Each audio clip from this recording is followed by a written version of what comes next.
الحمدللہ والصلاة والسلام علی رسول اللہ وعلی آلہ واصحابہ ومن والہ۔ سوال ہے محمد ادریس احمد آباد گجرات سے، سوال کرتے ہیں کیا بھینس کی قربانی درست ہے جبکہ کچھ لوگ اس سے مطمئن نہیں ہیں؟ تو جواب یہ ہے کہ بھینس کی قربانی درست ہے۔ اختلاف سے بچنے کے لیے اگر آپ کے پاس کوئی اور ذریعہ ہے، کوئی اور جانور میسر ہے، اس کی قربانی آپ آسانی سے کر سکتے ہیں تو بھینس کی قربانی نہ کریں۔ یہ اس بنیاد پر کہ اختلاف سے بچنا بہتر ہے، کیونکہ بعض علماء بھینس کی قربانی کے خلاف ہے۔ تو جہاں تک ممکن ہو سکے ایک مسلمان کو وہ کام کرنا چاہیے جو تمام کے نزدیک جائز اور درست اور صحیح ہو۔ تو بعض علماء جو بھینس کی قربانی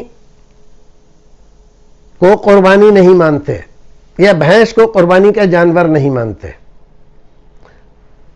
دیگر علماء مانتے ہیں، اور پہلے تو معمولی تحقیق اس پر ہوئی تھی، آج کے زمانے میں اس سے متعلق بہت ساری تحقیقات سامنے آ گئی ہیں۔ مستقل کتابیں بھینس کی قربانی پر اس وقت مارکیٹ میں موجود ہیں۔ اور مجھے یاد آتا ہے کہ جامعہ اسلامیہ مدینہ منورہ میں دوران درس قربانی کا تذکرہ آیا تو ایک ساتھی نے پوچھا استاد سے، مصری استاد تھے، کہا استاد کیا جاموس کی قربانی ہو سکتی ہے، یعنی بھینس کی؟ تو انہوں نے کہا کیوں نہیں ہو سکتی؟ ہوا نوع من البقر بل اجود من البقر، کہا کہ وہ بقر کی یعنی گائے کی قسم ہے اور اس کا گوشت اس سے بھی اچھا ہوتا ہے، کیونکہ بقر کے گوشت کے سلسلے میں تو حدیث آئی ہوئی ہے کہ یہ داء ہے، بیماری ہے،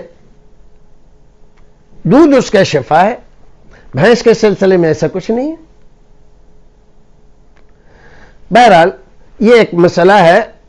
اب بھائی کہتے ہیں کہ بعض لوگ اس سے مطمئن نہیں ہیں، بعض لوگوں کا مطمئن کرنا کوئی ضروری نہیں ہے، آپ کا مطمئن ہونا ضروری ہے۔ اگر آپ مطمئن ہیں ان دلائل سے جو اس سلسلے میں دیے گئے ہیں تو آپ قربانی کر سکتے ہیں، اللہ رب العزت آپ کی قربانی قبول فرمائے گا، اور یہ بالکل جائز اور درست ہے۔ اس کے جو کچھ بھی دلائل موجود ہیں وہ اس لائق ہیں کہ ان پر اطمینان کیا جائے، اور وہ آدمی جو چھوٹے جانور کی کر نہیں سکتا، مہنگا بہت ہے، بڑا جانور جیسے ہمارے یہاں کی صورتحال ہے وہ اس لیے نہیں کر سکتا کہ حکومت کی پابندی ہے۔